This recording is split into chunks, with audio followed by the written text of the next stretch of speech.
পূর্বধলার দিকে আসার সময় ময়মনসিংহ কেওয়াটকালী এলাকায় আসার সাথে সাথে একদল সন্ত্রাসী ট্রেনের ভিতরে লোকজন যাত্রীদেরকে আঘাত করে এবং বিভিন্ন জখম করে টাকা পয়সা লুটপাট করে নিয়ে যায় এবং এমনকি ইঞ্জিনের একদম সাথের বগিটিতে করে এবং অনেক লোকজন বলতেছে যে এখানে ট্রেনের স্লো করে এবং থামিয়ে এই সন্ত্রাসীদেরকে নামার সুযোগ করে দেয়। হ্যাঁ, এই আর কি। আমরা যদি একটু ভিতরে একটু দেখাই, এই যে ভিতরে রক্তাক্ত অবস্থায়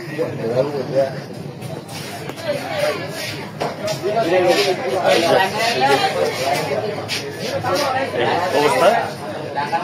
অনেকেই বলতেছে যেন জোর করে ট্রেনটি থামানো হয়েছে।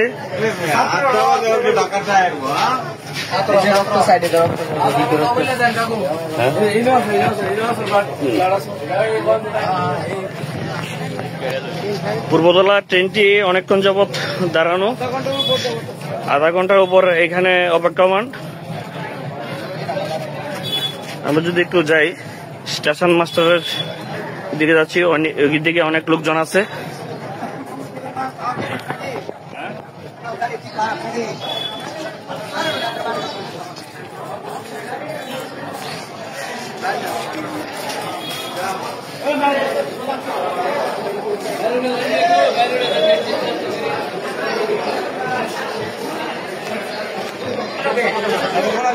স্টেশন মাস্টার রুমে প্রচুর জনতার অনেক ভিড়, ড্রাইভার পলাতক রয়েছে।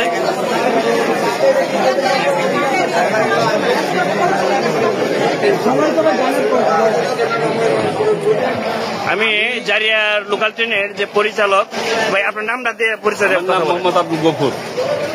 হ্যাঁ, বলেন বিষয়টা কি হয়েছিল এখানে কেওয়াটকালী? আমি গাড়ি আমার ছাড়ার টাইম হলো 6টা, কিন্তু মোহনগঞ্জ গাড়ির ইঞ্জিন লেট আসার কারণে মোহনগঞ্জ গাড়ি দেরি করে ছেড়ে গেছে, যার জন্য আমার ট্রেনটাও 10 মিনিট লেটে আমি ছেড়ে আসছি। ছেড়ে আসার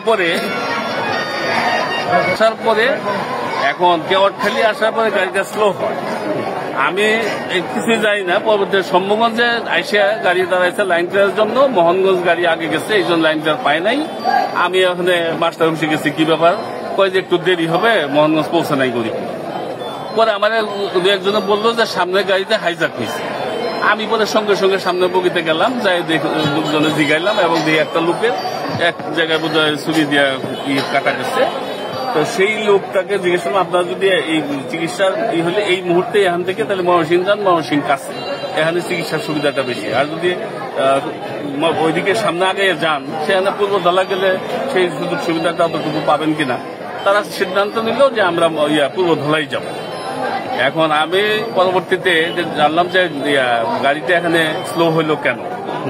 এখন 37 আপ চিটাং মেলের যে ড্রাইভার আসছে, আমি এটা দেখি নাই, কিন্তু শুনছি যে ওই ড্রাইভারকে নাকি এখানে নামাই দিছে। কাকতালীয় ভাবে ওই হাইজাকাররাও ওই জায়গায় নেমে গেছে। খুব সম্ভব এই ধরনের ঘটনাটা ঘটছে। ধন্যবাদ।